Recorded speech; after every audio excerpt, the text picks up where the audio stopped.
ঠাকুরগাঁওয়ের হরিপুর উপজেলার আমগাঁও, রাখালচন্ডী ও Khanpukur tiger club কর্তৃক আয়োজিত গোল্ড কাপ ফুটবল টুর্নামেন্ট 2025-এর মেগা হাই ভোল্টেজ ফাইনাল খেলাটি অনুষ্ঠিত হয়।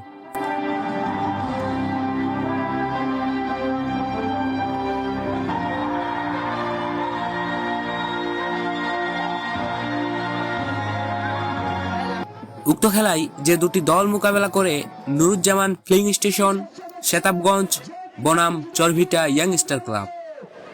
তারিখ 11-10-2025 ইং রোজ শনিবার বিকাল 4 ঘটিকায়। স্থান আমগাঁও, বড়মাঠ, হরিপুর, ঠাকুরগাঁও। উক্ত খেলায় নির্ধারিত সময়ে 1-1 গোলের সমতা ছিল।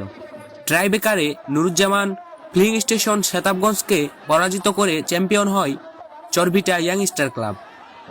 স্থান আমগাঁও, বড়মাঠ, হরিপুর, ঠাকুরগাঁও।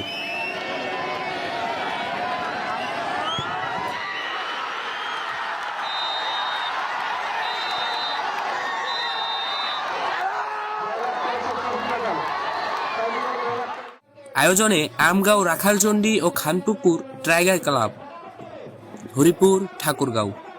পুরো খেলা জুড়ে ধারা বর্ণনায় ছিলেন ঠাকুরগাঁওয়ের রানীশৃঙ্খল উপজেলার ও হরিপুর উপজেলার সুনামধন্য ক্রীড়া ধারাভাষ্যকার মোহাম্মদ হারুনুর রশিদ ও মোহাম্মদ সোহেল রানা। হরিপুর বিচারকদের বয়স হয় না, সময় তাদের সাজায় বিচারকের সহানুভূতিশীল হওয়া উচিত, কিন্তু পক্ষপাতিত্ব নয়। ঠিক তেমনটাই দায়িত্ব পালন করেছেন উক্ত খেলায়। রেফারি প্লেনের দায়িত্বে ছিলেন বাংলাদেশ ফুটবল ফেডারেশনের তালিকাভুক্ত ঠাকুরগাঁও জেলা রেফারি অ্যাসোসিয়েশনের সদস্য প্রধান রেফারি মোহাম্মদ সৈয়দ খান নেকমরদ ও 2 সহকারী রেফারির দায়িত্বে ছিলেন হান্না ও মিনি। স্থানীয় মানুষজন অনেক আনন্দিত এমন মেগা হাই ভোল্টেজ ফাইনাল খেলা ও দৃষ্টিনন্দন জমকালো ফুটবল টুর্নামেন্টের আয়োজন দেখে।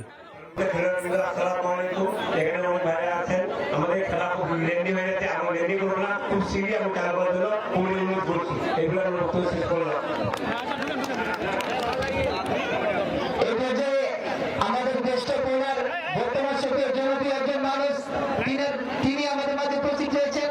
আমি তিনাকে দিয়ে আজকে খেলাটি একটু কথা বলার জন্য অনুরোধ করছি এবং উদ্বোধন করার জন্য। সম্মানিত উপস্থিত, সম্মানিত পুরস্কার তুলে দেবেন এবং আজকের প্রধান পুরস্কার তুলে দিচ্ছেন ঠাকুরগাঁও আসনের সাবেক সংসদ সদস্য